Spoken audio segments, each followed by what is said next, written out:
Hey, tea sippers. Hey, tea sippers. Hey, hey, hey, hey, hey.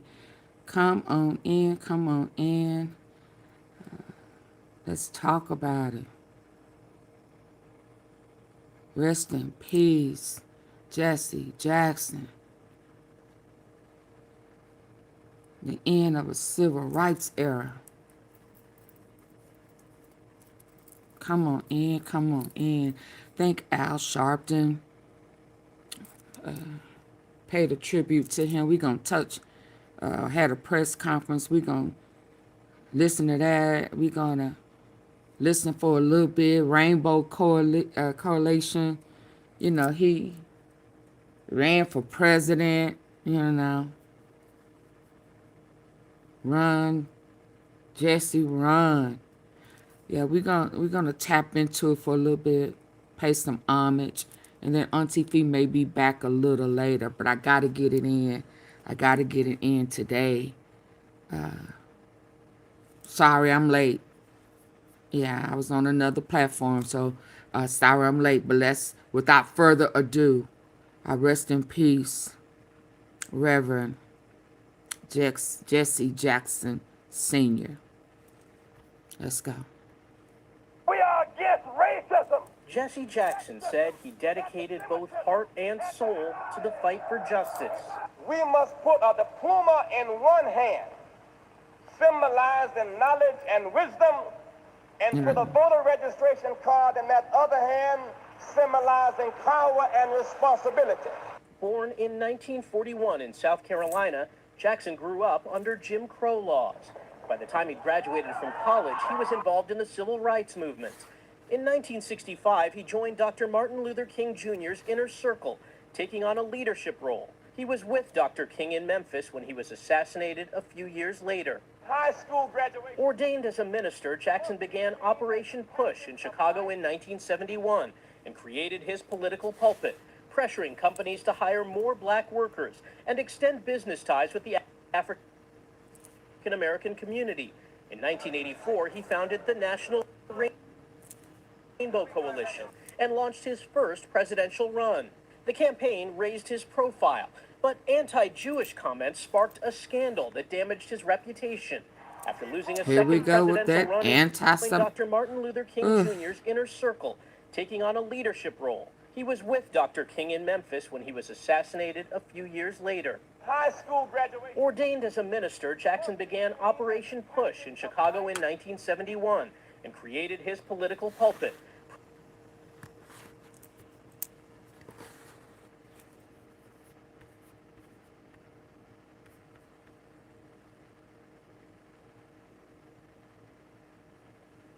Movement. In 1965, he joined Dr. Martin Luther King Jr.'s inner circle, taking on a leadership role. He was with Dr. King in Memphis when he was assassinated a few years later. High school graduation. Ordained as a minister, Jackson began Operation Push in Chicago in 1971 and created his political pulpit, pressuring companies to hire more black workers and extend business ties with the African American community. In 1984, he founded the National Rainbow Coalition and launched his first presidential run. The campaign raised his profile, but anti-Jewish comments sparked a scandal that damaged his reputation. After losing a second presidential run in 1988, he kept his spot on the political stage. We are a humane people. We fight for justice and fairness. Jackson delivered rousing speeches at Democratic conventions. Keep hope alive. And he supported candidates, including his son, Jesse Jackson Hey, Joe. Jr., Hey, Purple. who was elected to the U.S. House. In the 1980s and 90s, he helped negotiate the release of American hostages held abroad. And in later years, he protested for victims of police violence, from Ferguson to Chicago to Baton Rouge. Stop the violence. Save the nation. In 2017, Jackson revealed he'd been diagnosed with Parkinson's. And while the disease may have slowed him down, he said it wouldn't stop him from his mission, instilling hope in the hopeless. Elected to the U.S. House. In the 1980s and 90s, he helped negotiate the release of American hostages held abroad.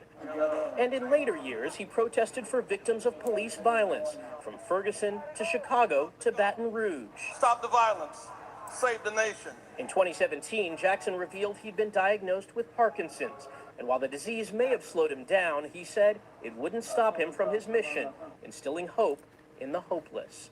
Michael George, CBS News.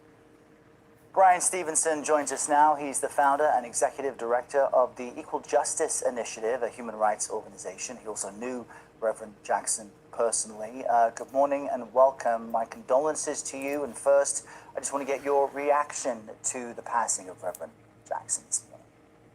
Well, thank you. I think it's a deep loss for this country. His voice has been so central to the movement toward justice, for this idea of creating an America that includes everyone, that lifts up the neediest, the poorest. And I can't think of anybody over the last half century who's been more consistent in their advocacy for the poor, for people of color. He had a vision of a multicultural, multiracial democracy that welcomed everyone. And I think it's a great loss to the American people. Give us some insight into how his mind worked. It was his voting rights drive during the 80s that kind of morphed into his own presidential run, with so many people encouraging him to become a Democratic candidate for president. And he continued that push in the decades since, even after failing in that effort. Help us understand how he thought. He had a brilliant mind. If you spend time with Jesse Jackson, you know he was strategic, he was tactical. He had an intellect that allowed him to evaluate things very honestly, very critically. His activism in the 1960s was always tactical, always strategic. He learned a lot from Dr. King in that way. And after Dr. King's assassination, I think he wanted to continue the focus of the civil rights movement. In the last years of Dr. King's life, he began broadening his work to include economic injustice. It was a poor people's campaign that he was organizing. He was assassinated. And Reverend Jackson really took that to heart. In the 1970s and 80s, he focused on the needs of the poor. And of course, his historic run for the presidency in 1984 and 1988 tried to use political power as a mechanism for broadening economic power for the tens of millions of people in this country who have always been marginalized, always displaced, always disfavored. He tried to undo the work that was done in the first half of the 20th century of keeping poor whites and poor blacks and poor immigrants separate so that they would not come together and form the kind of political power that could radically shift politics in this nation. And I think his campaign, more than any other I can think of, really advanced that. He was an incredible orator, charismatic. His speech at the Democratic Convention in 1988 is, I think, will be remembered as one of the great speeches this country has heard. And as you said, he continued his advocacy into this century despite health challenges. He was a consistent voice for those who are often marginalized, victimized, displaced. And, he came to Montgomery quite a bit. He was an inspiring person. He wanted to lift people up, share his enthusiasm for justice. And I think his incredible legacy is a tactical, strategic mind with a focus on the poor, the neediest, the people who are often dealing with food insecurity and housing crises. He understood the language of those who struggle because he had struggled. And I think he had an uncanny ability to inspire people, to lift people up, to encourage people, to give people hope, which he didn't see as rhetoric. He saw that as necessary for how we get to a better place. Right. And I think that character, that identity is something that has had a huge impact on American life. I think, Brian, some people will be waking up to this news and asking themselves the question, how is what Jesse Jackson did in his life, how does it impact people today? We know that many people will boycott products or companies if they take actions they don't disagree with. Your part of the country, Montgomery, of course, was a flashpoint in the civil rights movement, and Dr. Martin Luther King's bus boycotts of the 1960s. But the Reverend Jackson changed and morphed that strategy into something much bigger, much more direct when it came to making black economic messages to corporations. Help us understand how he did that, and how today what people protest when it comes to companies was really developed by Jesse Jackson. Hold up. Alana in Texas just placed the dreamiest protein coffee order. She picked Snickerdoodle Original. Well, until 1965, the ability to mobilize the black community in a political space just was very hard because people were disenfranchised. Reverend Jackson understood after the Voting Rights Act, we had an opportunity to create political power in this country that could shape conversations about policy and economics. And that's what he focused on. He was organizing voting rights and voter registration in the 1970s and 1980s. And it was that campaign that inspired the people he was constantly talking to start saying, run, Jesse, run. It's what pushed him into those presidential campaigns. But he was the architect of the economic boycott against companies and corporations that resisted civil rights. And there were many.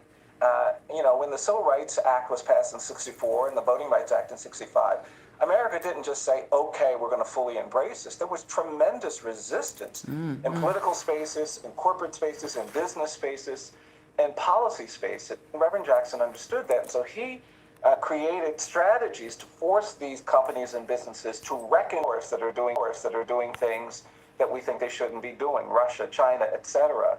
The 1980s, and it was that campaign that inspired the people he was constantly talking to start saying, run, Jesse, run. It's what pushed him into those presidential campaigns.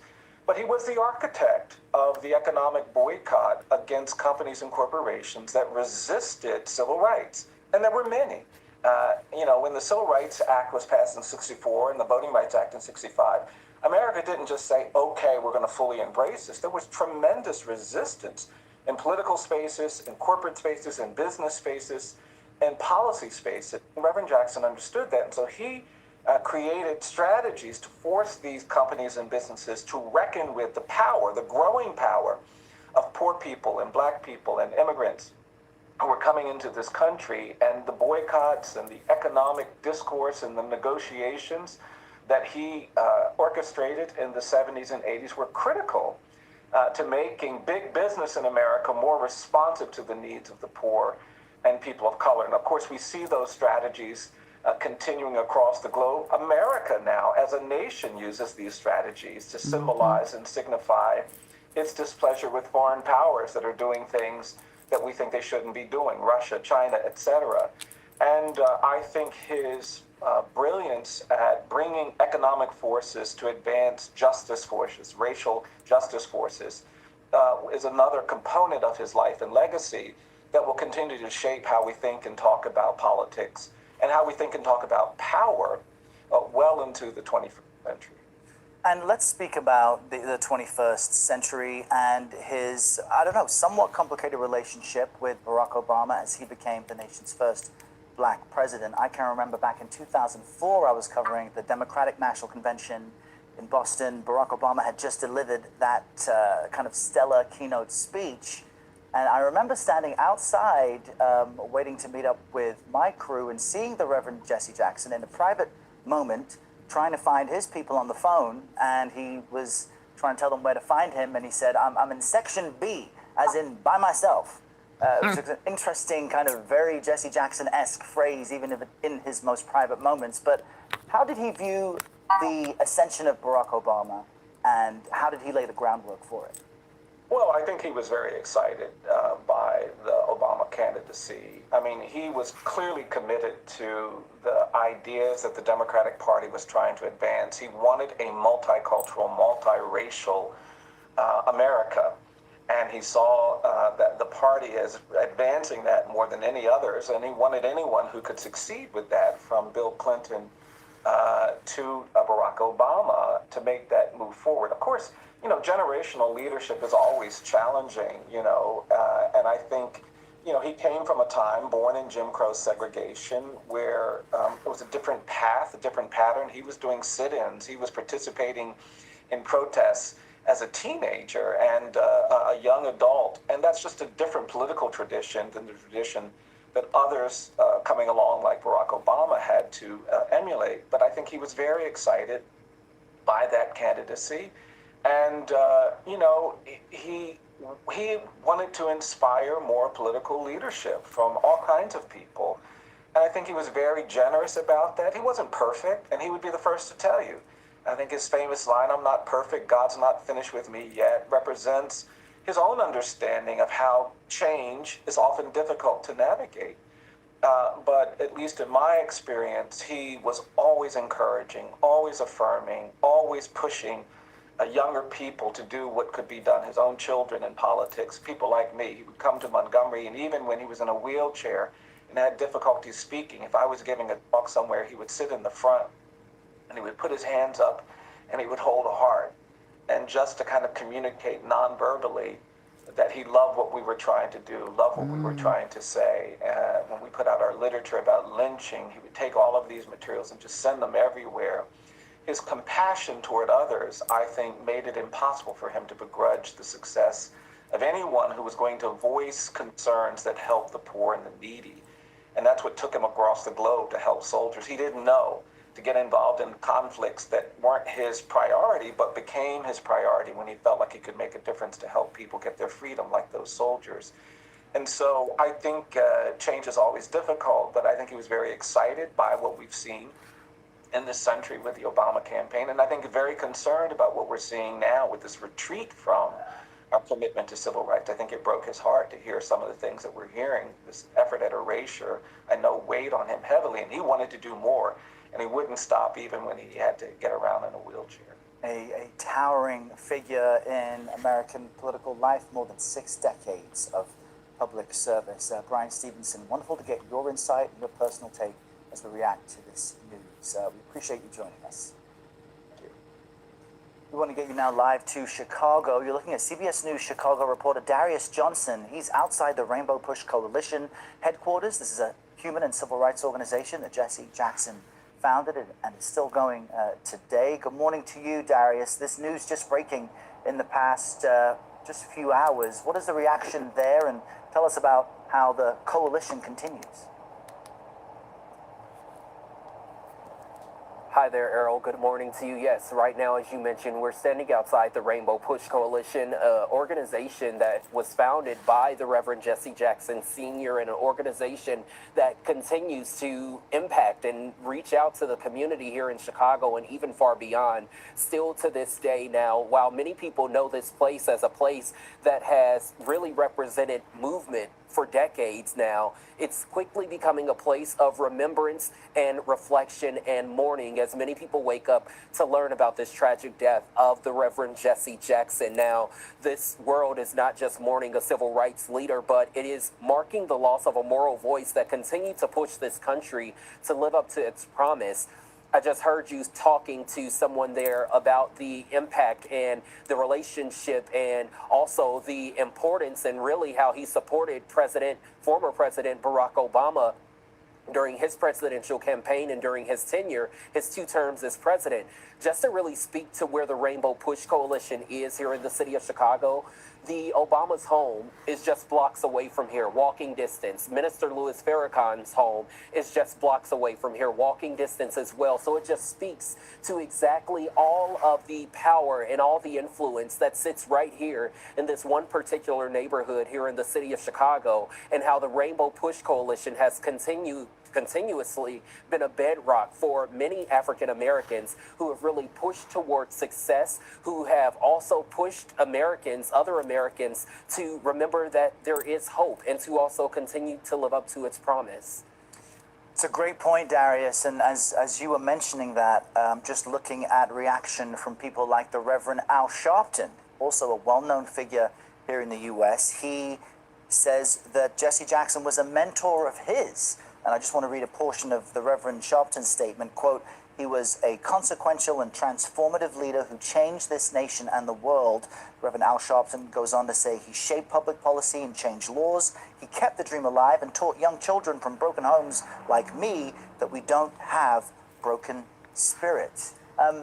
Talk to us about any expected memorial events. I don't think anything specific has been announced yet, but many things may be happening there in Chicago since the Reverend spent more than 60 years of his life there.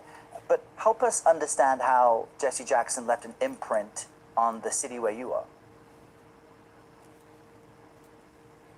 Yes, Errol, they are still honestly figuring out this morning what those public observances will look like. But as you just mentioned, he called the city of Chicago home for many decades after being born in Greenville, South Carolina. And they say that those services will be held here in the city of Chicago, and the Rainbow Push Coalition will be announcing that date. All of this, again, happening at about 1 a.m. New York time, 12 a.m. Chicago time, and many of us just receiving that release early this morning, just hours ago. So many people are really just waking up to all of this right now. You talk about the impact here on the city of Chicago. Over the last couple of years, he really faced some serious health challenges, including Parkinson's disease and a rare neurological disorder that really started to take a toll on his health and his speech. But even throughout that time, he still showed up in many places, whether that was to inspire young children, inspire the next generation of attorneys and lawyers right here in the city of Chicago,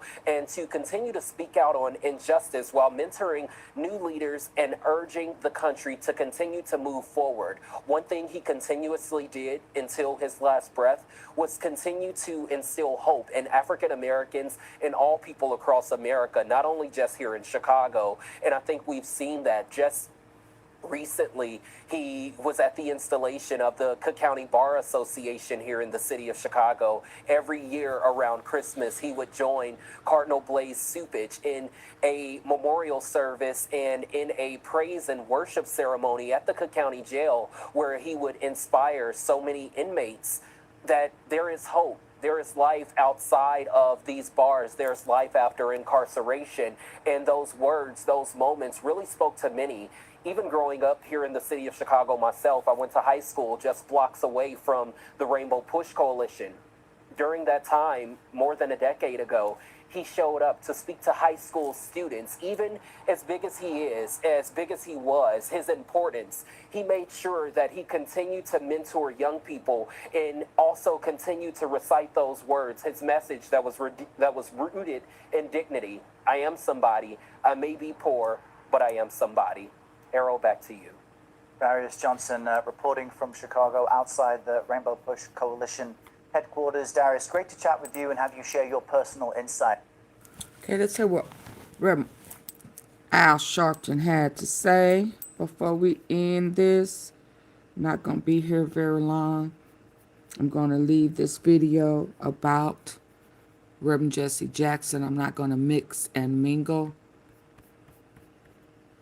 And I'll be back maybe later. Let's go, Reverend Al Sharpton.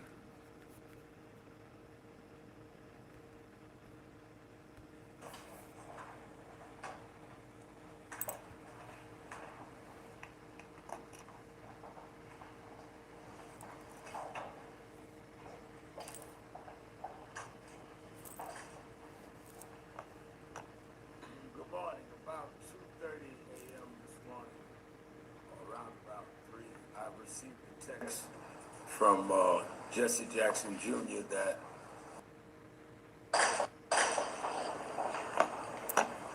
good morning, about 2:30 a.m. this morning, or around about 3, I received a text from Jesse Jackson Jr. that Reverend Jesse Jackson had passed. And a couple hours later, Reverend Jackson's son Yusuf called me and put me on speakerphone, where I had prayer with the family as they stood around his bed before taking him out to the funeral home. So it has been a very sad day for me, even though we knew he was very ill. When the moment comes, you're not prepared for it. I first met Jesse Jackson when I was 12 years old. I was a boy preacher in the Pentecostal church in Brooklyn, New York, Washington Temple Church of God in Christ. And I had become enticed with what was going on in activism because I was watching Adam Clayton Powell on television. My mother brought me to Bishop Washington, our pastor, and he said, no, I can put him with some ministers that's involved. He brought me to Reverend William Jones. And they made me the youth director at 13 years old of Operation Breadbasket, under the national director, Reverend Jesse Jackson. Reverend Jackson was about 27, I was 13, and ever since then, for 69 years, we bonded.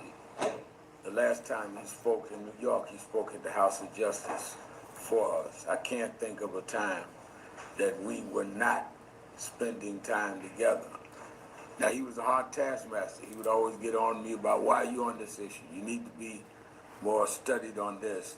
But he was one who was more responsible than anyone for teaching me activism. On a personal level, my family and I used to spend every Christmas at the Jackson's house. And the last 2 Christmases took my daughters, one who's with us today, to Chicago. We spent Christmas night at Reverend Jackson's house just 5 weeks ago, and last Christmas. We would feed people at the House of Justice and then go to the airport in the afternoon and fly to be with him. So I will always be able to cherish that I spent his last Christmas with him and spent last days even when he could no longer speak well. What I think on a broader level is Jesse Jackson changed American politics. Jesse Jackson changed the civil rights movement.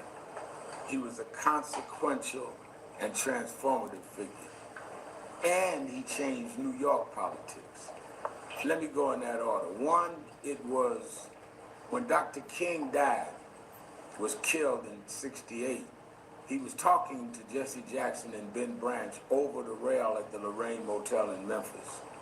And Reverend Jackson was literally one of the 2 last people to speak to him. I always wondered how much trauma that must have been for him to witness Reverend King's assassination. He never would talk about it too much, but it drove him. He kept saying, we got to keep Dr. King's dream alive. He was 12 years younger than King, as I was 13 years younger than him, and he would always challenge me that your generation's got to do what John Lewis and all of us that were younger than Dr. King did. He kept the movement going by keeping the economic boycotts of Operation Breadbasket going, by dealing with diversity, by fighting for affirmative action. You must remember when the late 70s and 80s, when Reaganism rose and there was this backlash on civil rights, Jesse Jackson took the front with John Lewis and others to restore what Dr. King had done. We romanticized the 60s like they were never challenged. They were challenged. We had to renew the Voting Rights Act every 5 years. We had to deal with state laws. And it was Reverend Jackson that did that into our era of having to deal with racial profiling and driving while black and all. We learned all that from him. It was in 1984, when he ran for president, that he changed the rules that primaries were governed by. Where in pre-Jackson, if you ran in New York, for example, and you got 104 delegates, and your opponent got 100 delegates, your opponent got all 204 delegates. It was Jesse that made it be, no, you get your 100, they get 104. With him changing it to proportional delegate representation is how Barack Obama was made the nominee. Hillary Clinton won more big states, but he was able to accumulate more delegate votes. So he literally changed the party in '84. And then in '86, the midterm elections changed because he had registered so many new voters that had not been calculated before, that many of the states turned, and the U.S. Senate '86 became Democratic control and maintained a lot of the things that we would have lost under the Reagan era because Jesse Jackson registered those voters. In '88, he ran again, got 7 million votes, won the city of New York. It was his '88 race where he won the city, lost the state in the caucus, but he won the city of New York, which made us believe in '89 we could win. And we did by electing David Dinkins. David Dinkins was his coordinator for New York City in '88 and became the mayor in '89 off Jackson votes and the belief we could win it because Jesse Jackson, despite the controversies around him, won the city of New York in '88. So I'm not talking about somebody that just is some removed figure in history. He literally changed American politics, New York politics, and kept the civil rights movement going, and then raised some of us that have been in the forefront in the first part of the 21st century to do what we do. And he's been there with us. When we did George Floyd, he was right there in the church with us when I did the eulogy. He was there with us with Trayvon Martin. He never stopped. I once said to him, you already in history, you've gotten all the honors, why do you keep going? He said, I never learned how to retire. He said, you got to remember how Dr. King was killed at 39 years old. Medgar Evers was killed at 39 years old. Malcolm X was killed at 39. We were never raised to be 40 years old. He said, I woke up one day at 55, there's no retirement plan for us. Never And raised he to be kept 40. going until this morning. So my whole life and the whole country and the world was changed. Don't forget, he went and got hostages from Iraq, hostages from Syria that no one else could get for this country. Never got the credit he was due. But he said to me that those that need the credit don't deserve it, and those that deserve the credit Didn't get it. don't need it. Well, I'm gonna make sure as long as I'm alive, he gets the credit. Reverend Jesse Jackson. On this Saturday, our regular Saturday action rally will be at the historic Mother Amy Zion Church. It's the church that President Douglas spoke at. It's the church that Sojourner Truth at the altar changed her name from a slave name to Sojourner Truth. It's the church that Madam C.J. Walker's funeral was at, church that Paul Robeson was a member of. His brother was one of the pastors. So in Black History Month, we're going to dedicate the action rally this week to Jesse Jackson, which was the last organization he spoke for in the city of New York. Last time in Harlem, when he left the House of Justice, we took him to Sylvia's. And I never forget when he finished. We had to help with the folk. And he told me, wheel me into the kitchen. He shook hands with all of the people in Sylvia's restaurant, shook hands with him in the kitchen. That's the last time he was here. So we're going to honor him. We're asking all of our city officials to join us there. We are the organization that Dr. Jackson worked with, and we're going to honor him this Saturday. We want all of them to come and give their condolences in a New York salute to Reverend Jesse Jackson. Any questions? Yeah, Reverend Sharpton, what did he open your eyes to? What did he help you realize that you didn't know or weren't aware of or hadn't got better? He opened my eyes in two ways. He opened my eyes that we could make a difference, we could make change, that we could not be cynical. So by him running, as never had been an elected official, with most black elected officials at that time not with him in '84. When he ran and did that, I believed that we could make a difference. We could change laws. And which is why I went from just being bitter to trying to be better and be able to help change the system by not just fighting the system, but fighting it inside and outside at the same time. What he did for me personally, I was born and raised in Brooklyn. My father left when I was 10. Unlike many other ministers that I looked up to, I didn't come from a high pedigree, nice family with my father and grandfather and great-grandfather preachers. My father left. Jesse was born out of wedlock. He taught me, his slogan was, I am somebody. It's not how you're born, it's where you go with it. So he made me believe even a kid on welfare in Brownsville, Brooklyn, could be somebody because of Jesse Jackson told me that. Look what he did. Born out of wedlock in Greenville, South Carolina. If he could do it, I could do it. It's easy for a preacher that's got PhD and his daddy was a big preacher and granddaddy. It's easy for him to do it. It wasn't easy for Jesse. And he taught me that it didn't have to be easy for me, but I can make it anyway. Good morning, Reverend Sharpton. I was just looking at some of the archived video this morning. One of them that just popped up was the march in 1995 against the social service cuts against Governor Pataki.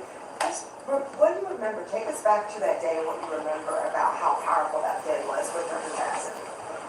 In 1995, they had cut the budget. Pataki had just been elected in 94. And I decided we were going to do a 10-day walk from New York to Albany. And we started at the Kingdom Baptist Church where Wyatt T. Walker was pastor, then Dr. King's aide, and we'd walk 1.5 miles a day. Reverend Jackson flew in and said, I'm going to start the march with y'all and finish with y'all. And I said to him, oh, you're not doing all 10 days? He said, I'm not overweight, you need to walk. So we would laugh about that. And he met us in Albany. And we marched on George Pataki and got a lot of the legislation restored. That's how much he had local impact. He worked a lot with 1199, he worked with National Action Network, but he would know, he would call me, we used to talk at 6 o'clock every morning, he would call me and say, what are y'all doing about this referendum? I said, how do you know about that? But he was constantly kept his hand on the pulse on what was going on around the country. Reverend Sharpton, can you speak to how he was a bridge between generations, Dr. King's generation, your generation, and the generations today of the social justice movement? I think that Jesse Jackson was a bridge that was not given credit for. He was the youngest person on Dr. King's staff, so he was attractive to people like me that was a generation behind him, because he was more hip. He used to wear Martin Luther King medallion. That's where I got that from. And he used to wear a vest. I never saw him wear a suit and tie until about 1972. And he had a big afro. So he wasn't the style of the conservative preachers like Dr. King was. And he then was able to understand our generation of saying no justice, no peace, rather than I am somebody. And he was the bridge that would say, but let us get something done. And he would be there. So whether it was in the 70s and 80s where we were fighting around the issues of Howard Beach and Yusef Hawkins, which he came in and visited the funeral home with me at Yusef Hawkins, or then later in the 21st century, it was Trayvon Martin, he came and stood with us. He would stand behind us as much as he would lead us, but he would stand behind us. I used to say he's leading from the back now, because he'd be there. And I think that he was never threatened by those older than him or younger than him. He just wanted us to keep our eyes on the prize. And what about his commitment to peaceful protest and peaceful change at a time when there was a lot of violence? He was adamant that we always keep nonviolence, because he said you're going to, first of all, he said you must have the moral standing that those we're fighting don't have. And if you become as immoral as them, not caring about life and the like, then you're not fighting a cause, you're fighting for who can have more power. So he definitely would always True that, I did that. say to me, if he heard I was getting ready to do something, Al, make sure that there is no violence.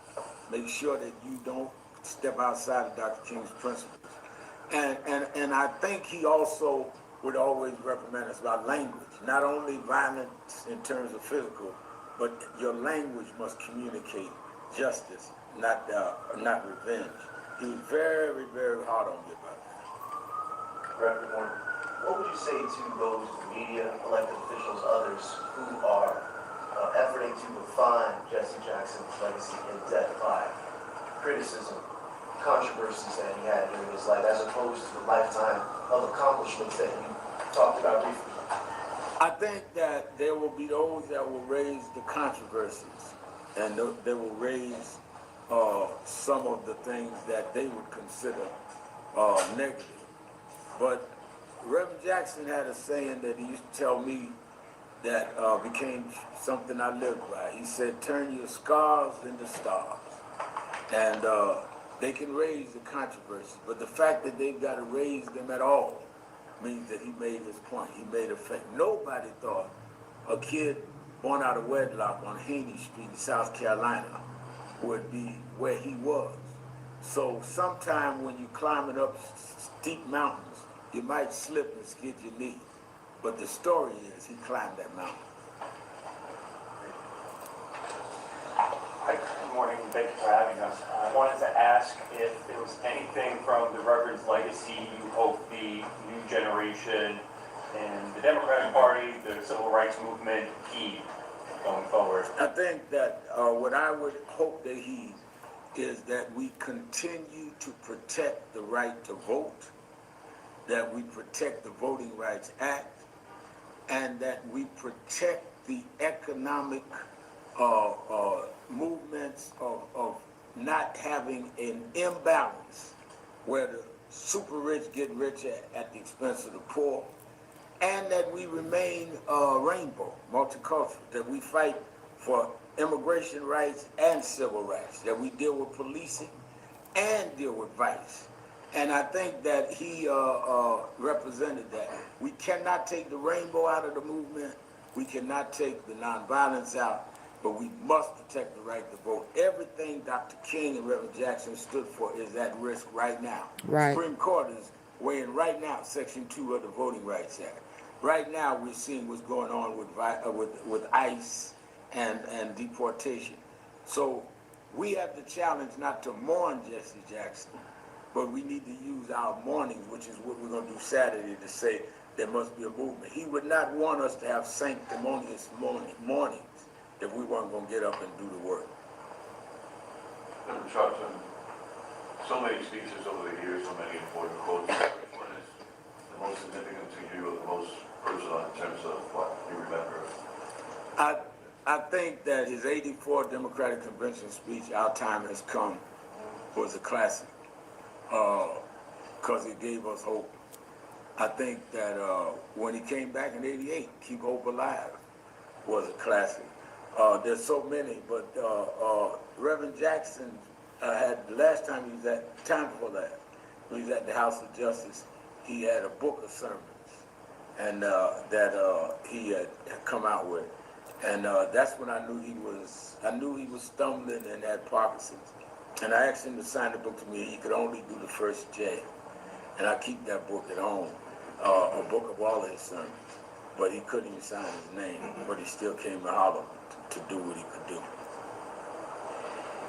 Reverend Sharpton, one other question. In terms of his unfinished business around the economic justice issues like food insecurity, healthcare for people that he touched on at many points in his life, what do you say to that? I say that we've got to keep fighting. We cannot make mockery with just mourning him and letting it go. And DEI, diversity, equity, and inclusion, which has now been wiped out by the present administration, that was Jesse Jackson saying we've got to diversify boardrooms, diversify employment for blacks, for women, for browns, or for LGBTQ. So we are seeing at a stage where everything he fought for is at risk. And if we want to mourn him, we've got to preserve what he fought for. Thank you. So what is the plan of action to defend voting rights? Well, I think the plan has to be, how did we get voting rights in the first place? And that is mobilizing, marching, nonviolent protest. But the thing we have that they didn't have in '65, we have enough people in the Senate and the House to re-legislate if we come out and vote. If we come out in the right numbers, a member Record of the numbers. Network named Hakeem Jeffries would be the Speaker of the House and could call the hearings and find out what's really going on in ICE. So every time it looks hard to me, I think about how hard it was for Jessie when he was a student leader in North Carolina, how hard it was for Dr. King. We don't have a right to complain. They turned the country upside down, and they didn't even have social media. You know, Dr. King didn't know what a cell phone was, didn't know what TikTok is. We got all of these things to work with. Question is, are we going to work with them? All right, thank you. Thank you so much. Thank you. Oh, this is Reverend Malcolm Bird, who pastors the church that we're at on Sunday. He's also COO of National.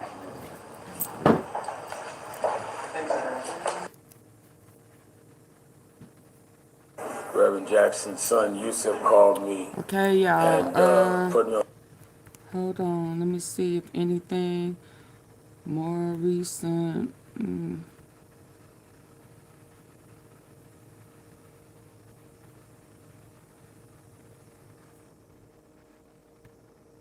The Reverend Jessie Jackson. He did not bring us this far to leave us now. Go on ahead. Go on ahead. Never turn back. Our time has come. The civil rights icon died early this morning at the age of 84. Good afternoon to you, and thank you for joining us here at 4 o'clock. I'm Marion Woods. And I'm Stephen Holt. It's great to be with you this afternoon. Today, the city of Chicago and really the entire nation are reflecting on the journey of Reverend Jessie Jackson. From his protest beginnings in college to working alongside Dr. Martin Luther King Jr. to twice running for president, Reverend Jackson's life has impacted generations. Our political reporter, Marianne Ahern, takes a look back at some of the many highlights. Few ever roared from a pulpit or podium like Jessie Louis Jackson. I have determined that I will be what I want to be. Fly a plane, build a bridge, run for Congress, run for president. Born in Greenville, South Carolina in 1941, Jackson was raised in deep poverty in the segregated South. A high school athlete, he won a football scholarship to the University of Illinois, but headed home after only a year. He left, but in 1966, at the age of 25, he returned to study at Chicago Theological Seminary. He was young, ambitious, and increasingly controversial. I am somebody. Chicago became his base, his presence and power growing as a civil rights leader and as a politician. From slave ship to championship, our time has come. From our house to White House, our time has come. In 1984, Jackson unsuccessfully sought the Democratic presidential nomination. He ran again in 1988 and won 11 primaries before bowing out. He earned a primetime slot at the party's national convention and urged the nation to dream. When my name goes in nomination, your name goes in nomination. I was born in the slum, but the slum was not born in me. Are you welcome, Joe? Born in you, and you can make it. Jackson was the most prominent and controversial civil rights leader of his generation. He led crusades fighting black-on-black crime, urged students to excel academically, and implored generations to fight the growing dangers of illegal drugs. Still, controversy was an early and constant companion.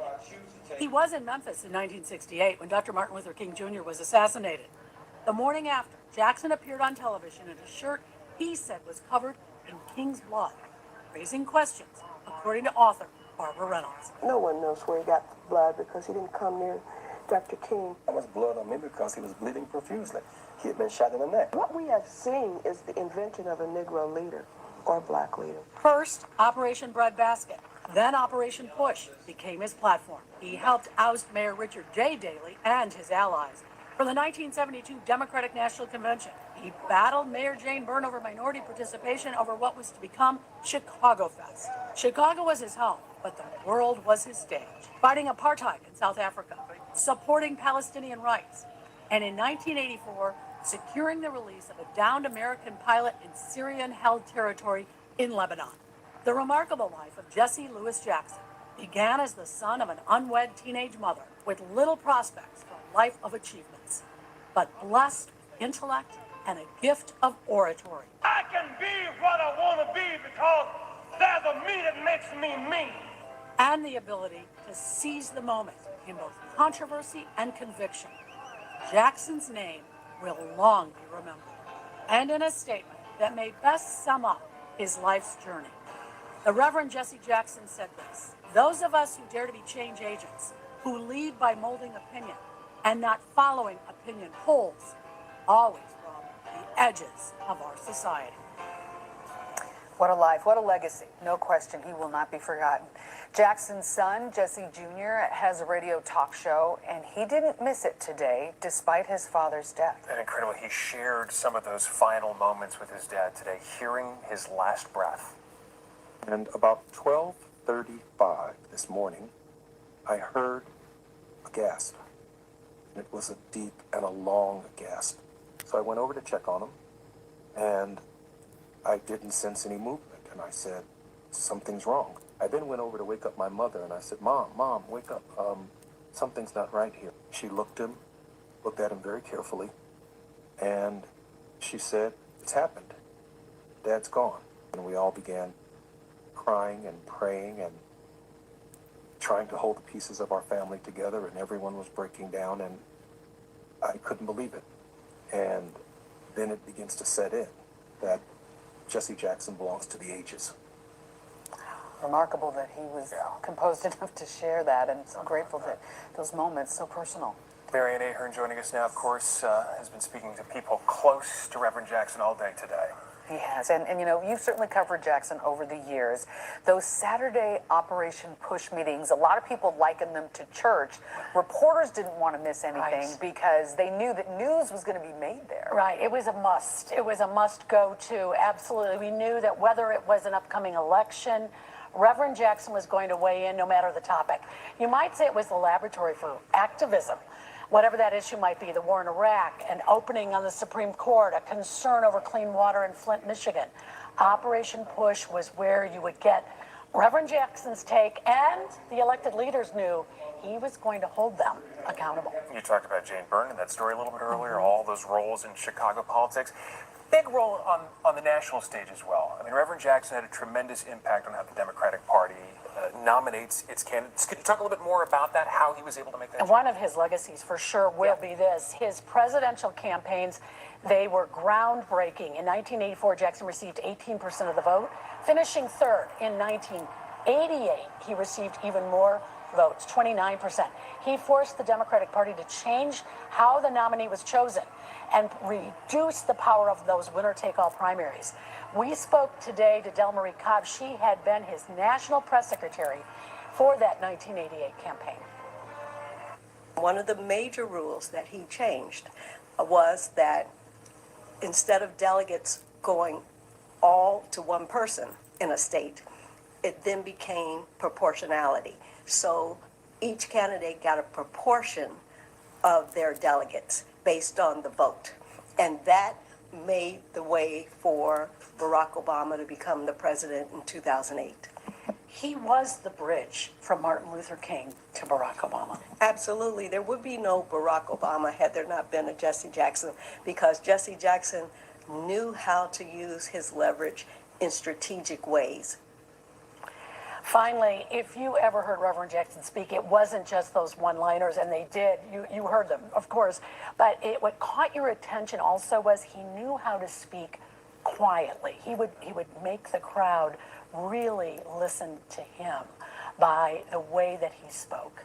And that is really one of those moments I will remember, for sure. Certainly a gifted orator, and what an impact in so many areas of life. He knew, like Delmarie said, he knew how to use his influence. He really understood it very well. Key strategist. Thank you, Marianne. And you've got a front row seat for a lot of that. Yes, amazing. For sharing that with us. Thanks, Marianne.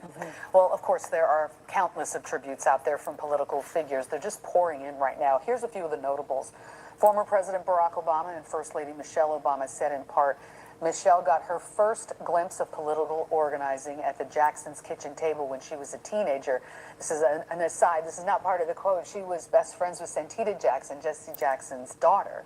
And in his 2 historic runs for president, the quote goes on to say, he laid the foundation for my own campaign to the highest office of the land. Governor J.B. Pritzker of the state of Illinois ordered flags at half staff and tweeted, he broke down barriers, inspired generations, and kept hope alive. Our state, nation, and world are better due to his years of service. And President Donald Trump posted in part, he was a good man with lots of personality, grit, and street smarts. He was very gregarious and someone who truly loved people. So we've talked about the national stage. Back here at home in Chicago, Chicago's 6th Ward Alderman, William Hall, is remembering Reverend Jesse Jackson not just as a civil rights icon, but also as a mentor who inspired his career in public service. Yeah, in an emotional interview, Hall says the world feels different today. He talked to Christian today.